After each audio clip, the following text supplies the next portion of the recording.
Where hot takes meet craft notes and nobody gets enough sleep. I'm Jessica Mary, and today I am joined by Brittany Ranew, author of Line of Fire, which is part of the Fire Prophecy.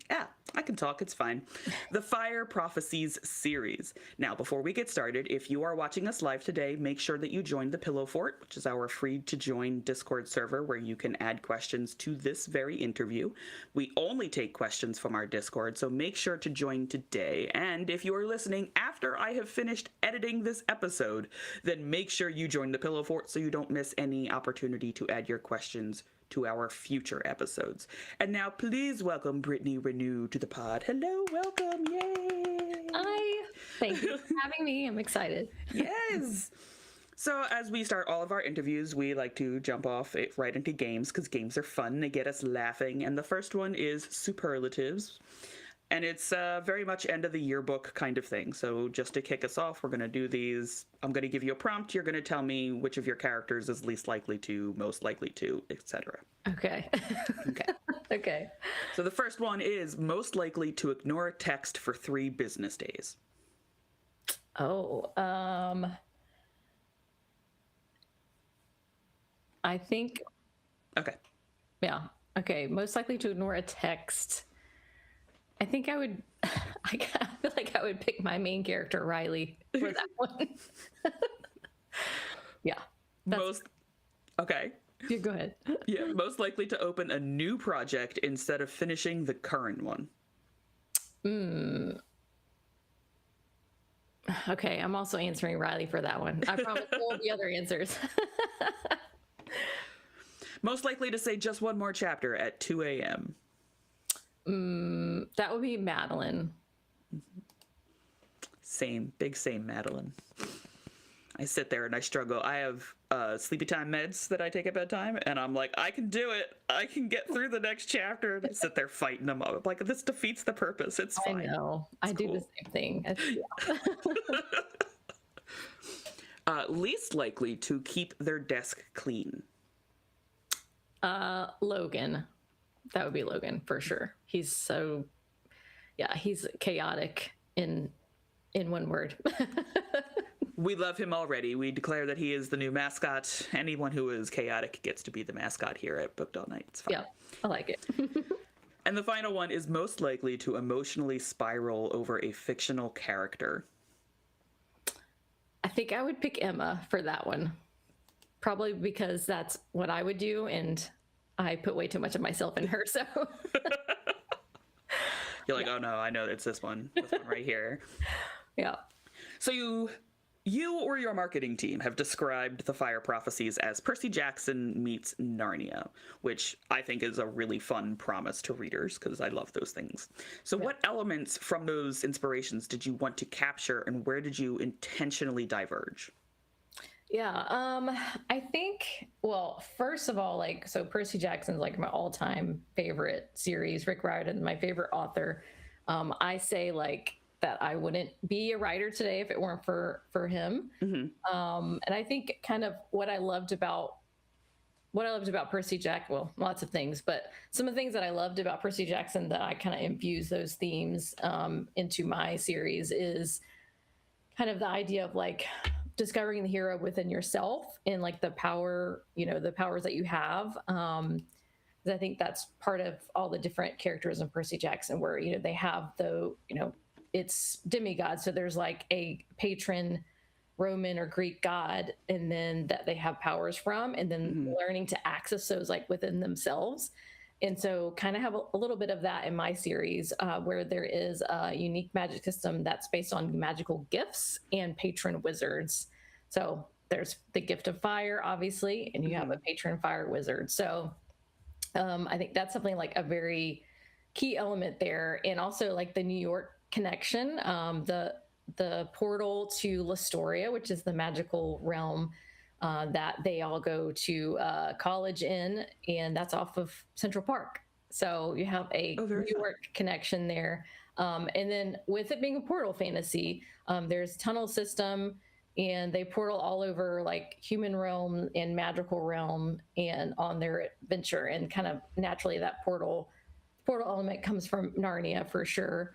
But also one of the things that I love about Narnia is just kind of like the overarching idea of like good versus evil, and choosing the light over the darkness. And so I definitely like infuse that into the series. And no spoilers. I mean, literally, the title of the first book is "Line of Fire," so there may be another important element there that you will find out as you read. Yeah. So that portal system, is that as confusing as the New York subway? Yes, actually, no one's ever asked me that, but gosh, yeah, that is perfect descriptor. Yeah. Yeah, I used to intern at Macmillan up in New York, and really hard because I live in South Jersey, so I would take a 3-hour bus ride all the way up. And the Macmillan at the time, I don't think they're there anymore. I think they might have moved offices, at least for some of the imprints, but they were at the Flatiron building, and the bus stop home was at the convention center, the Javits Center, which, by the way, is 28 blocks away. And I know that because I got lost on the subway and then had to take an Uber over, took a later bus. It was like such a whole fiasco. Yeah. And from then on, I was like, screw it, I'll just walk. And yeah, I lost a lot of weight because 3 times a week I walked 28 New York City blocks. That sounds painful. Yeah, it was rough. But I now know my way by heart from the Flatiron building to the Javits Center. Yep. I mean, yeah, you could have used my portal system, because there is an element to where, the portals will open up where you need them to be. So I could have given you a shortcut. That would have been nice, instead of somehow winding up in Times Square. And I'm like, I don't think I got on that. I was so upset. I was like, I just want to go home. It's been a long day. Yeah. But so Riley starts in a really relatable place. He's a college senior, feeling like he might be a failure before his powers even manifest. And college seniors, I think everybody feels that failure oncoming feeling. But how important was it to ground this particular epic story in what is a very real, what am I doing with my life moment? Yeah, well, it comes from a real place, because that was how I was feeling when I started writing this series. I had already graduated college. I was out of college for a few years at that point, and I was still feeling very lost. And so it was definitely me kind of exploring, okay, what, you're supposed to be this like adult in the real world, and yet you feel lost. And what do you do with that? And it's like, you kind of feel like you haven't come into your own. You haven't figured out what your destiny is. And of course, in my story, Riley gets some destiny thrust upon him, and he has to figure out how to grapple with that, how to control it, how to, really, like, at the heart of it, it's like how to become the hero of your own story. Like, how do you own your own destiny? And that is like the journey that Riley goes on. And then with the second book will be out later this year, you're going to start to see that with Emma as well. So the first book only has his point of view, Riley's point of view, and the second book has both of theirs. So it is definitely coming from a real place of me trying to figure out what I wanted to do with myself. I went to school for music. I wanted to be a professional singer, and be on Broadway, and kind of like all of those dreams. And yet I wasn't doing those after college. So it was just like, I felt lost, and I had to kind of, learn who I was as a person. So I definitely wanted to infuse those themes into the series. I feel that me and my many art degrees feel that. So almost everyone here at the podcast majored in writing, and we are all like, whoo, boy, do we feel that big mood of I am not fulfilling up to what I thought that I would be. Oh yes, and producer Rob majored in film. Correct? Yep. Yeah. And whole podcast covered in art degrees, and we're like, we're using them here at the podcast, and that's good enough for me. Yep. Yeah, you find a way to dive back into your passion. That's all that matters. So yes.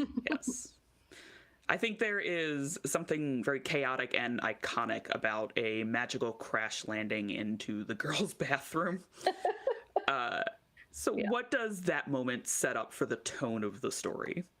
Yeah, so first of all, I love humor. And so there's a lot of humor in this series. And that's actually another thing that I love about Percy Jackson. It's like, you're dealing with like really heavy stuff and dark prophecies and all of that, which is also, I have prophecies in my series, and yet the humor can kind of cut in there, and it just adds fun to it, but it's also like just makes it feel more real and relatable, I think, too, because I think a lot of people use humor to kind of cut through tension and hard things, and so my characters definitely do that for sure.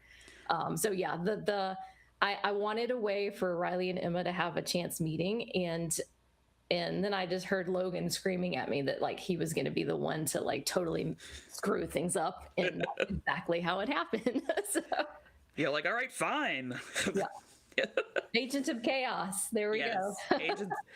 I fully agree. I think it's better to break up those moments of like such darkness in a lot of the literature that we read with humor, because that's what most of us do, right? Like that's where our terrible coping mechanisms have all gone, is this really sick sense of humor. But I think that it's better to laugh about it than it is to dwell in it, and laughing at the terrible moment that you're in is kind of like a step toward healing about what you're going through. Yeah, I definitely agree, for sure. And my last question for this particular section, the prophecy elements introduces this looming, almost inevitable darkness. Mm-hmm. How did you balance fate versus choice in Riley's journey? Oh, that's a good question. Yeah. And I think that like you'll see the characters go more on that journey, even more so in the second book. Yeah, I think it takes a lot to, when you have, I think just even in life, like we have things like thrust upon us, and maybe they're not as epic as saving the world, but it happens. And I think that it's not easy to start to make those decisions for yourself and kind of like learn to have autonomy in that. It's not easy at all. But I think you just kind of, you get to a point where you're like, okay, no more. Like it's just, you see the stakes very clearly, and you start to understand what you want, and then you start to make those different choices to get to what you want. So you'll definitely see the characters go on that journey for sure. I mean, it's personal development, right? I mean, I think that's why we read books. We want to see ourselves in the characters and find those relatable journeys and development points. And, that's what I've tried to do with my characters. I love that. I also love the discussions on fate versus choice and how we all kind of get twisted back into it. Like, I don't have a lot of favorite from my English degree literature books, but Oedipus is one of my favorites, because like his choices are actively trying to avoid his fate, and it's what ultimately leads him into it. And I love stuff like that, where it's like, you never really had a choice, or did you? Yeah. Like, you could have just not killed anybody, and then you never would have killed your father, but okay. Like, yeah, it's, gosh, yeah. Cause I mean, it does, there's an element of like, you just get put in these impossible situations. We put these characters in these impossible situations, and it's like, you got to figure it out. Yeah. That's how you grow as a person, right? It's true. Unfortunately, it's true. Yes. Yeah. That brings us up to the very first game of the podcast. Okay. Which is Space 'em or Embrace 'em. Now, the rules of Space 'em or Embrace 'em, super fun for me. You are flying through the cosmos with a cargo full of tropes and cliches, but suddenly you get sucked into a black hole. In order to escape, you need to dump some of that cargo. There are 10 items, and you can only see 2 at a time due to a computer error. You don't have a lot of rounds to get rid of as much as you need to, and we will come back to the list at least once after you've tossed and saved a few things. Only I know the magic number that you need to get down to in order to escape. Are you ready? Yes. Okay. Your first 2 choices are The Chosen One and Forbidden Love.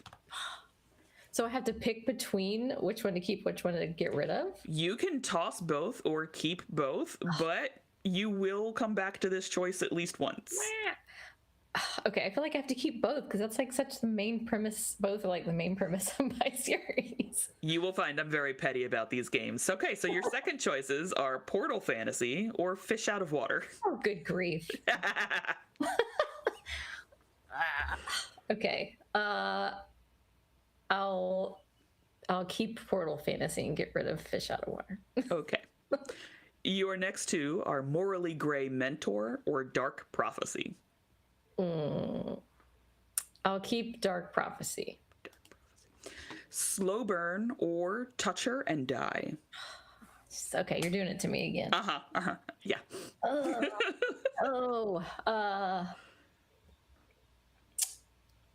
I'll keep Touch Her and Die. Okay. The next two are Secret Magical World and Accidental Destiny. I feel like I have to get rid of some things. I guess I'll get rid of both of those. Okay. We do one quick count. Okay, and so this is your second round. You get at least one extra round here. Okay. To get down to the magic number. So we are back to Chosen One or Forbidden Love. I will keep Chosen One. Okay. Portal Fantasy or Morally Gray Mentor. I'll keep Portal Fantasy. Okay. And you managed to escape the black hole. Very nice. You get to keep Chosen One, Portal Fantasy, and Touch Her and Die. Yeah, okay. I can live with that. That's yes. great. All excellent choices, I believe. Yes. Yeah. I don't think there was any wrong choices in any of that, but here we are.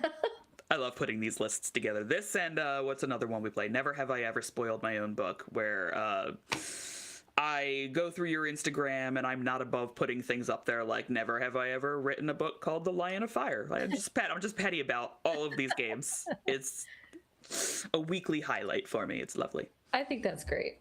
It's so fun. Take it to your friends. Make them squirm too. It'll be fun. Okay, so section 2 is all about writing craft and reading habits. So how do you manage tone? So like, your elements of humor, romance, and dark prophecies to make all of that feel cohesive? Yeah, that's a good question. And I feel like I learned even more about that going through the editing process for the second book. It's, I don't know, you start to really understand what your voice is, and you just kind of have to trust your instincts when it comes to that. So like if you're going through and like editors suggesting like a huge change in like dialogue, or cutting an entire chapter, that type of stuff. And I think you just have to, of course, take that advice and think through it. And then at the end of the day, it has to be like that instinctual, like, okay, if I cut this dialogue or if I change this dialogue too much, it's then going to lose my voice, which is blending the humor and the dark prophecies and all that together. And so I think it's definitely just an element of trust. And the more you write, the more you understand what your voice is. It just takes a lot of time writing. And I think sometimes when I've had, of course I have writers like ask me for advice, and I think it's like sometimes people want it to be more complex than it is. And it's like, you just have to write, just have to keep writing. I love and hate that answer because it's true. Like at the end of the day, the answer is sit down and do it. Yeah. But like a lot of us have, ADHD and depression and anxiety, and these things get in the way of writing because our brain is just like, no, I've decided to turn off right now. And you cannot you have never heard words. You don't know what words are. You have never used a keyboard a day in your life. And you're just like, thank you. This sucks. Yeah. But imposter syndrome, man. Yeah. Yeah. Like, that as well. Or even, I know one thing that I suffer from, and I talk about it constantly in interviews, I call it 20K limbo, where like I get up to 20,000 words and then you have to start making these decisions. And I'm just like, but which decisions? And then I just sit there and no decisions get made whatsoever. So it's rough. And I think a lot of people, I think there are some people that are blessed truly that they can just sit down and do it, and then there's like the rest of us that kind of have to make a schedule and get ourselves in the mood and have the right snacks and the right drinks and the right Yeah. temperature of the room, and it just kind of like romance ourselves into getting the work done. Oh, I like that. Romance yourself. Yeah. Yeah, I think, I mean, I'm very disciplined with my calendar. You know, I run a real estate business, so it's like for me, I have to be very structured.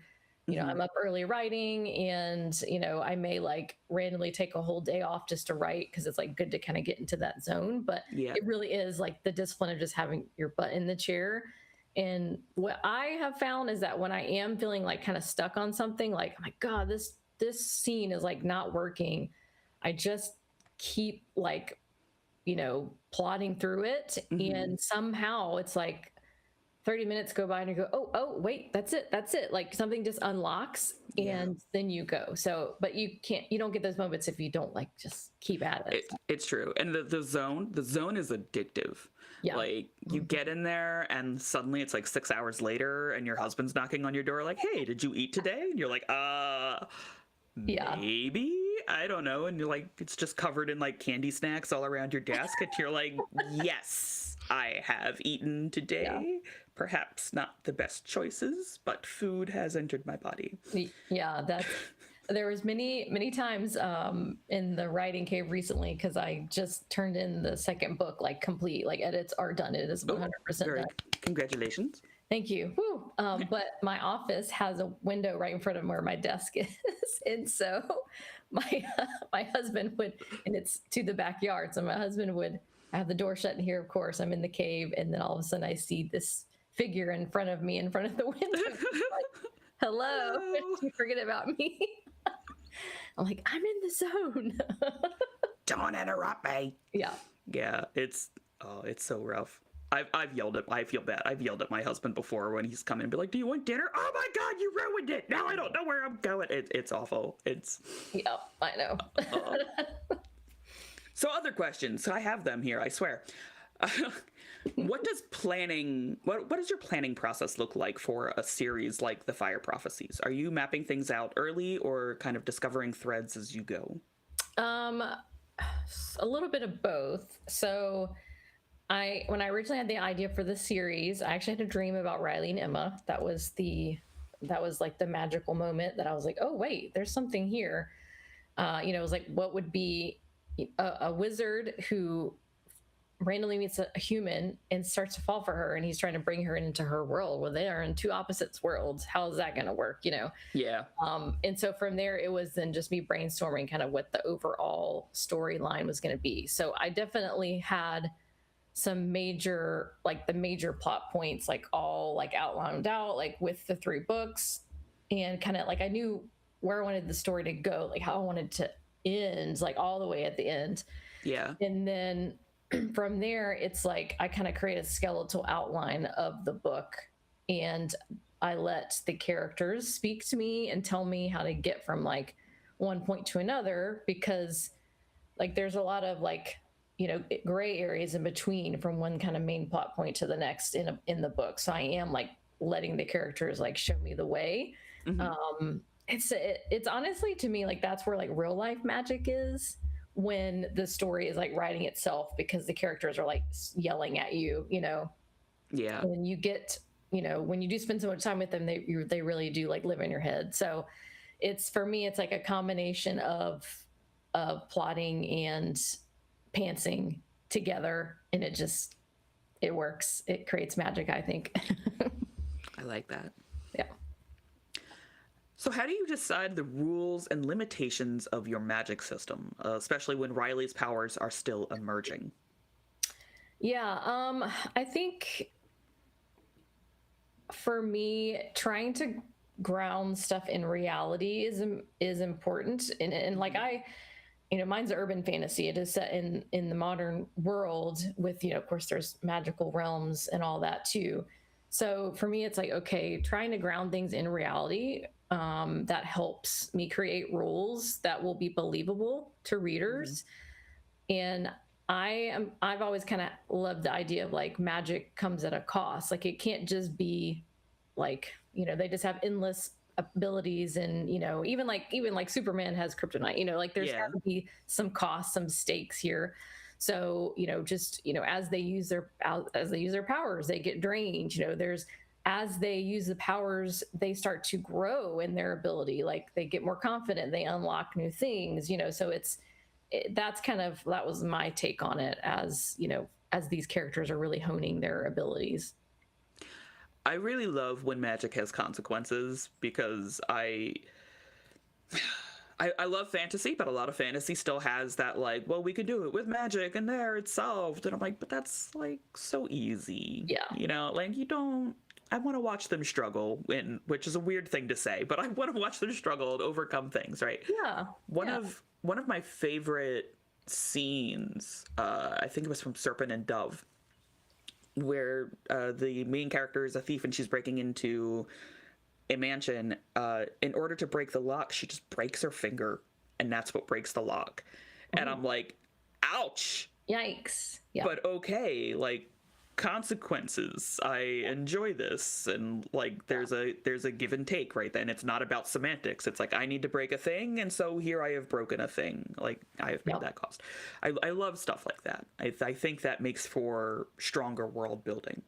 Yeah. No, I definitely agree. And yeah, you gotta it helps you relate to the characters, I think, too. Yeah. Yeah. Like, how bad do you want that stuff inside the mansion? You gonna break your finger? Mm-hmm. Yep, exactly.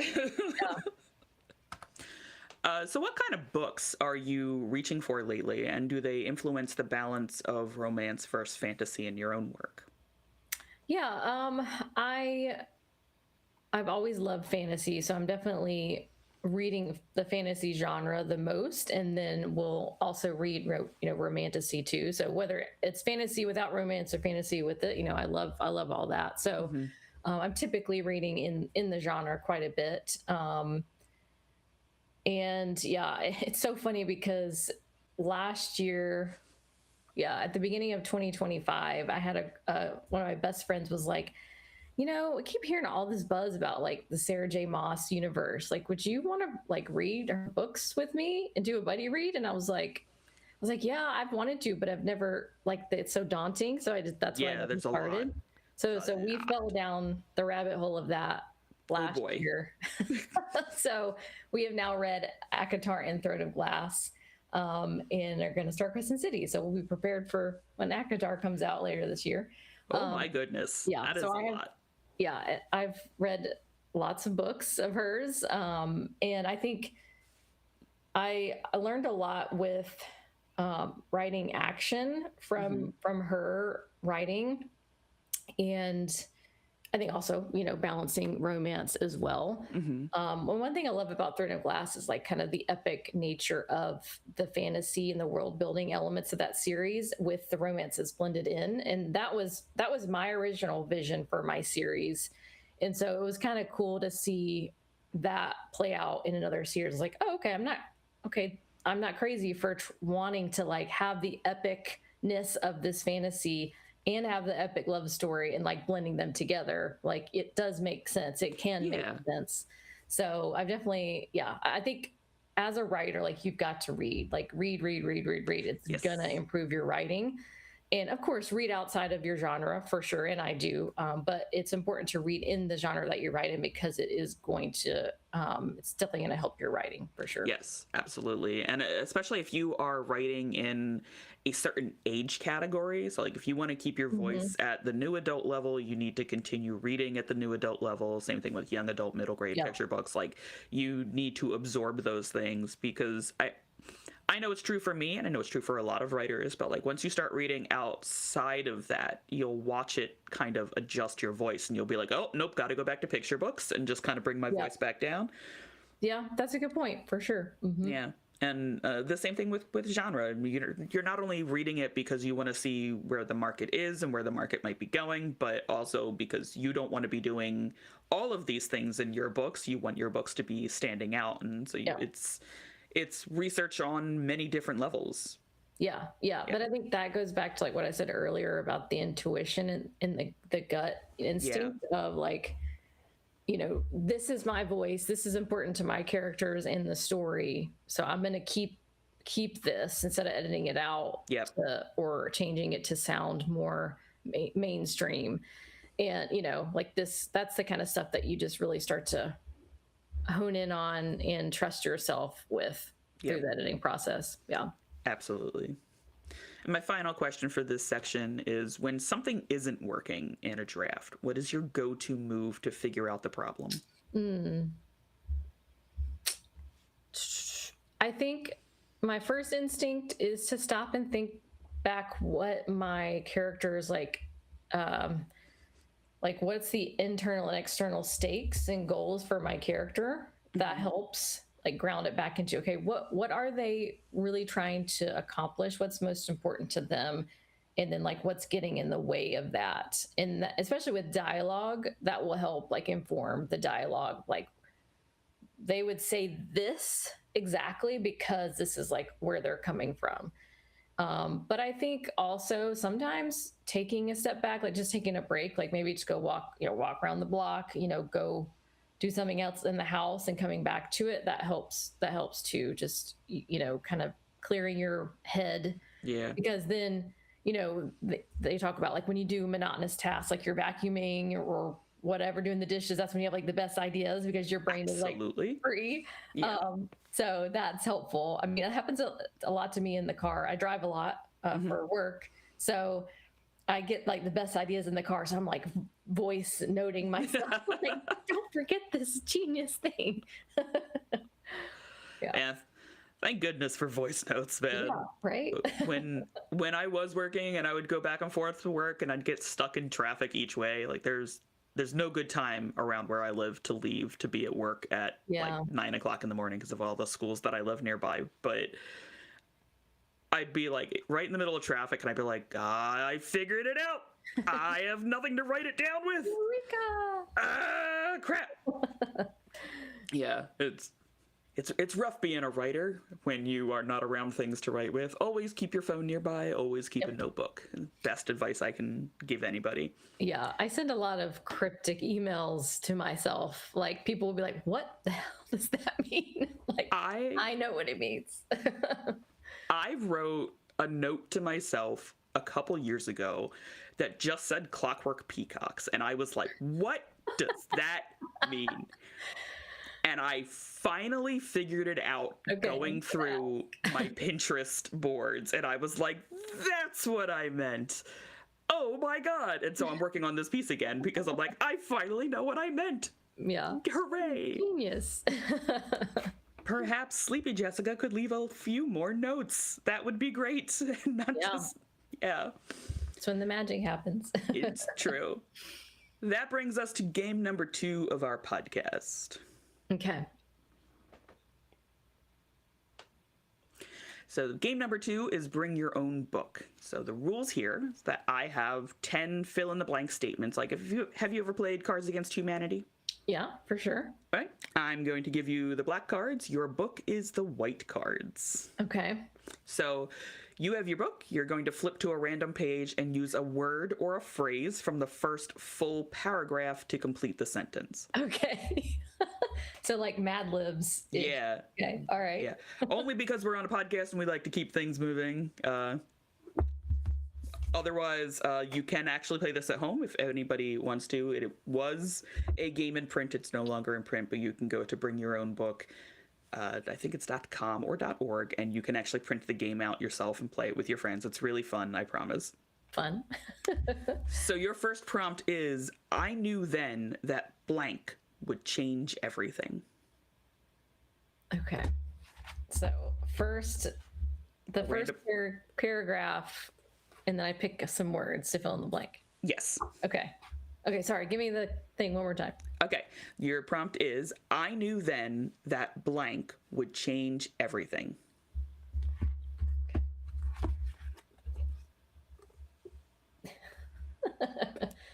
I knew then that British literature would change everything. Which is the context is that Riley just failed a quiz because he fell asleep through in class. It's true on every account. Yeah. I love it. Your next one is the last thing I expected was blank.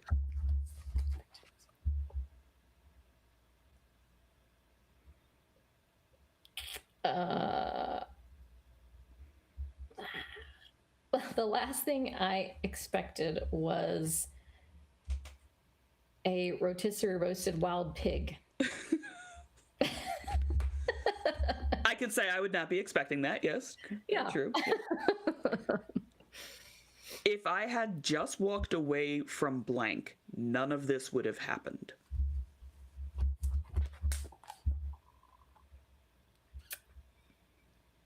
If I had just walked away from John Wallace, none of this would happen, which that's the character in the book that you will find out. That's actually kind of ominous. Get out loud.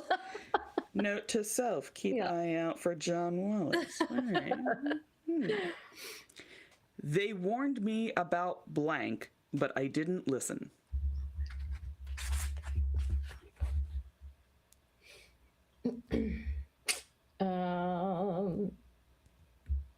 They warned me about the figure running towards him, but I didn't listen. Okay. In the end, it was always about blank.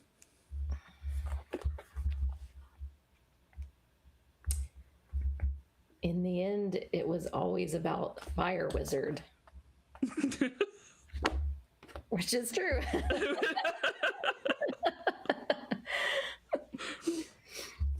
I should have realized the truth when blank.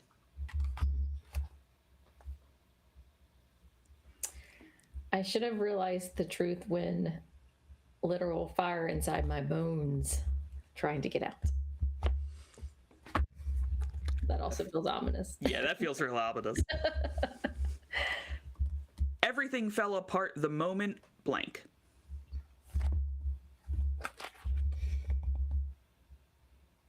Let's see. Everything fell apart the moment transportation magic with no limitations. Yeah, that seems real unsafe.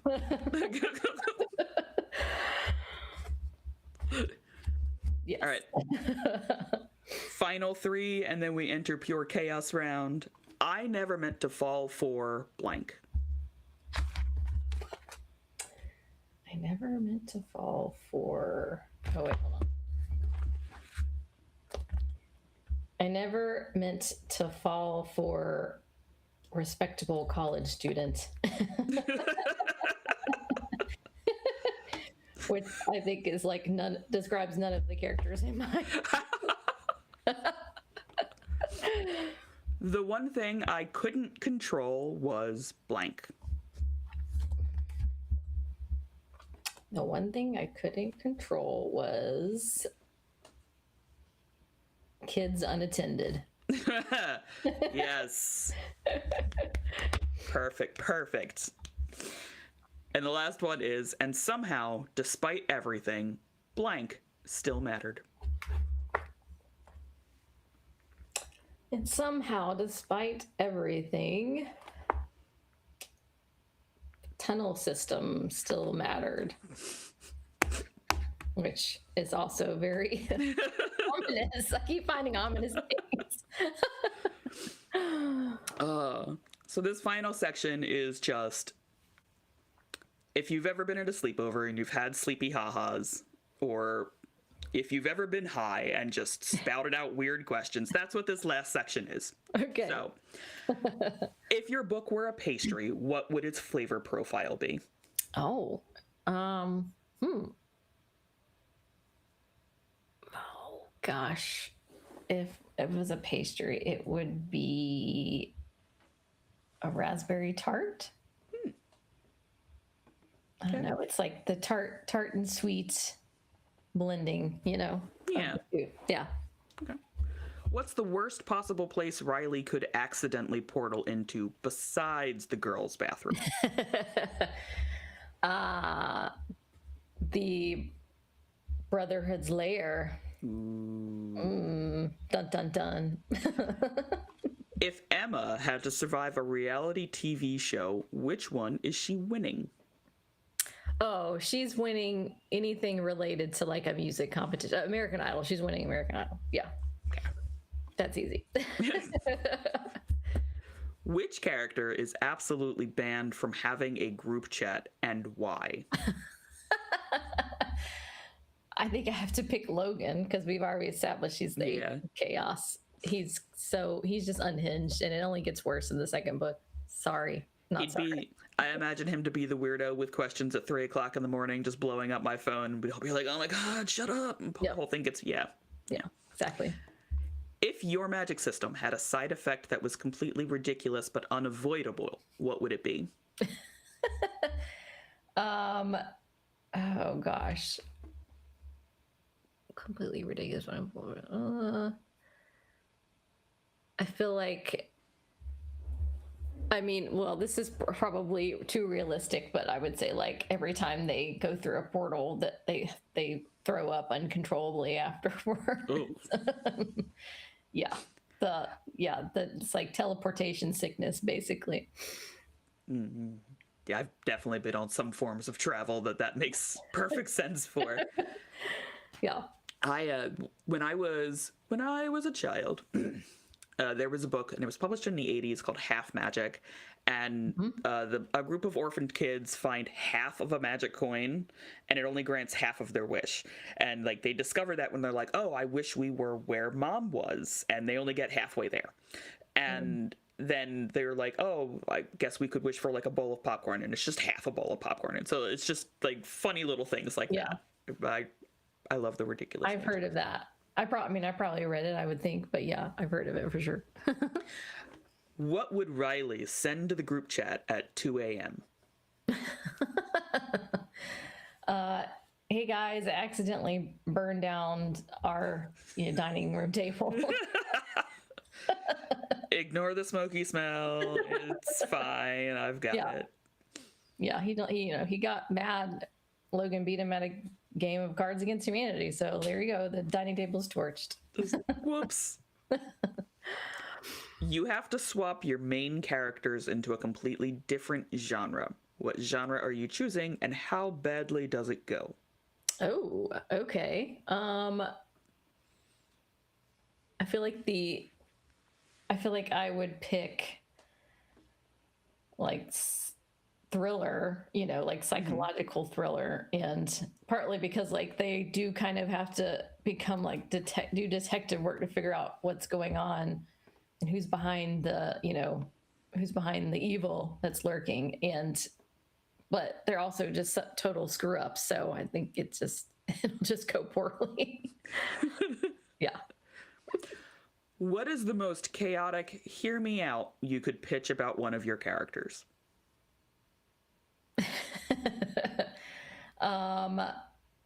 Yeah, I think I'm gonna pick Logan again. It's like, hear me out. You're gonna be annoyed with how unhinged he gets and how hot-headed he is, but at the end of the day, he's your ride or die. Like he's a Warcraft wizard. You're not gonna survive without him. That's fair. Very fair. And the last one, if your villain had to take a customer service job for a week, how long could they last? Not long at all. The patience would run out immediately, and yeah, I mean, especially when you have like dark magic at your disposal, it's not gonna go well. No.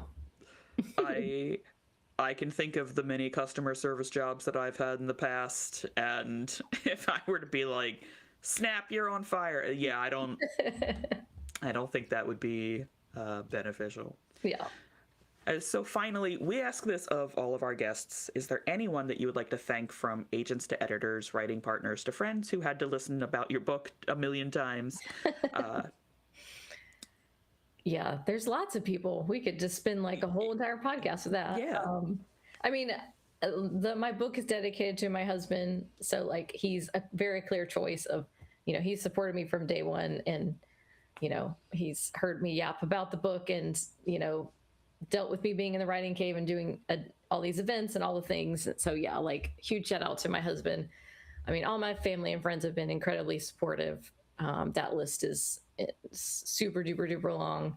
And I think like I would specifically say, my publisher Indigo River, the series got acquired, and they relaunched the first book, and they're putting out the second book. And so like they have really come alongside me and pushed me, and made the second book like even better than I thought it could be. So like their editorial team, like huge shout out to them for sure. It's been an amazing process, and I'm super proud for how I've grown as a writer and how great the next book is. And I can't wait to get it out there.